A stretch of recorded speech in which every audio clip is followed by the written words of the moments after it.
Hey guys, this one is going out to all of my vegetarian and vegan subscribers that have been asking me for more meatless entrees. This one is a great one. It is perfect for a summer dinner party. It is my crispy quinoa cakes on top of a bed of corn puree topped with roasted tomatoes and toasted pine nuts. It is a delicious dinner to serve in the summertime, and the best part is most of it can be made in advance. Let me show you how to put it together.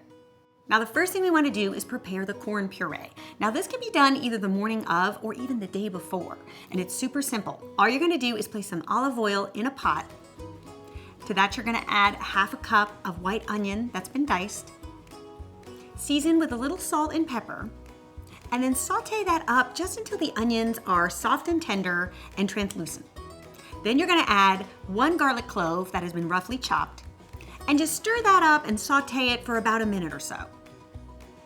Then you're gonna add 2 cups of vegetable broth and 2.5 cups of frozen corn.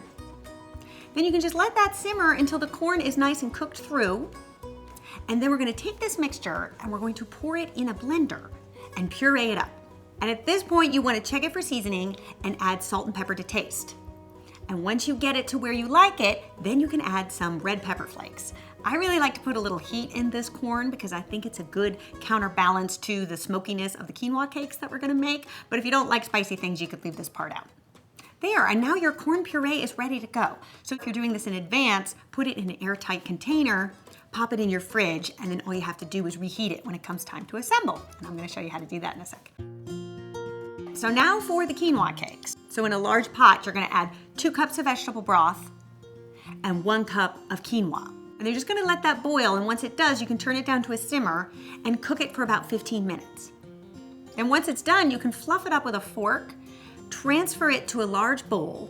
Then to the warm quinoa, you're going to add 1/2 cup of shredded zucchini, 1/2 cup of diced onion, and then 2 tablespoons of finely shredded carrot. I just take those little baby carrots and run them across a microplane. Works perfectly. And the reason I like to do this while the quinoa is warm is it'll start to kind of cook the vegetables a little bit. Not really cook them, but I guess take their rawness out a bit. And then we're also gonna add 2 tablespoons of freshly chopped parsley. Now to bind our quinoa cakes together, we are gonna create what's known as a flax egg, which is essentially just 1 tablespoon of ground flaxseed to 2.5 tablespoons of water. And because we're gonna need 2 flax eggs, we're gonna do 2 tablespoons of the ground flaxseed and then 5 tablespoons of water. You just wanna stir that up with a fork and let it sit for about 5 minutes to thicken up. Now, if you're not vegetarian or vegan and you eat eggs, you could just use 2 eggs. Then at this point, make sure your hands are clean and just go in there and toss this all up with your hands. It's really kind of the best way to do it to make sure that all these ingredients are combined. At this point, we're also gonna add 1 cup of flour, 2 teaspoons of curry powder, 1/2 teaspoon of salt, and some freshly ground pepper just to taste. And then you can stir that all up.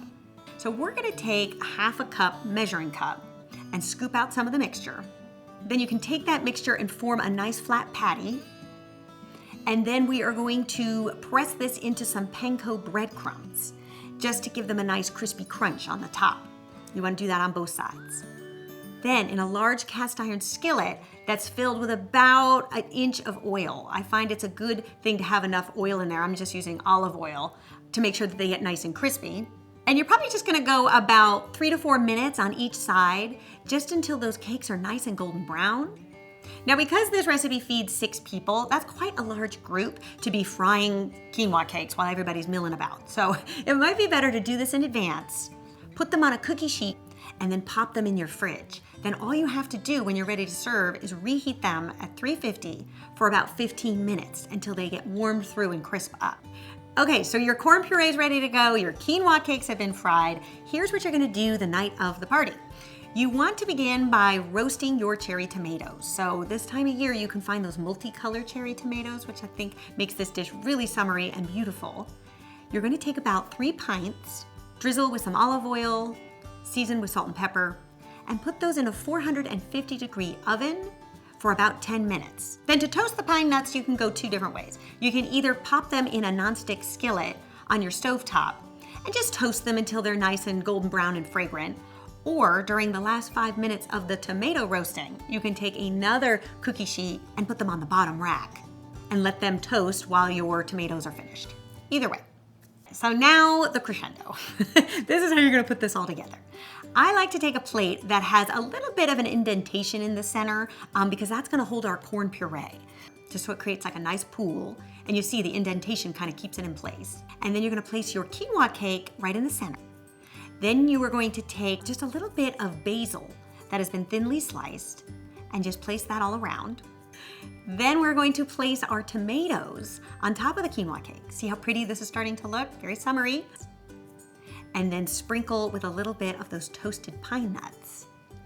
And then to finish it off, from the parsley that you used to put in the quinoa cake, just go in there and grab some of the leaves of the parsley. You don't even have to do anything. Mother Nature has done it all for you. Just pluck off a little leaf and pop it on top. And there you have it, a beautiful vegan meal that is perfect for summer entertaining. You've got that crispy quinoa cake mixed with the sweetness of the corn and that fresh basil underneath. And of course, those savory, beautiful roasted tomatoes and the crunchy pine nuts. It is a flavor sensation, I promise. I hope you guys give this one a try and let me know what you think. Be sure to subscribe for more quick and easy summer recipes, and I will see you back here next week with another one. Until then, bye.